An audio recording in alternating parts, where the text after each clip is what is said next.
¿Sabías tú que podrías estar sufriendo de ansiedad sin saberlo? Sí, y es que la mayoría de veces las personas comprenden que sufrir de ansiedad es registrar ataques de pánico en diferentes ocasiones. Y sin embargo, no siempre es así.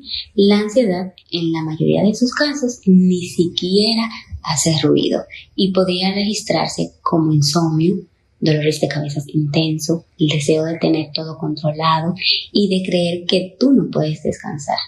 Tu cuerpo siempre está comunicándote algo. Por eso es importante que le preste atención antes de que ese algo que te está comunicando tu cuerpo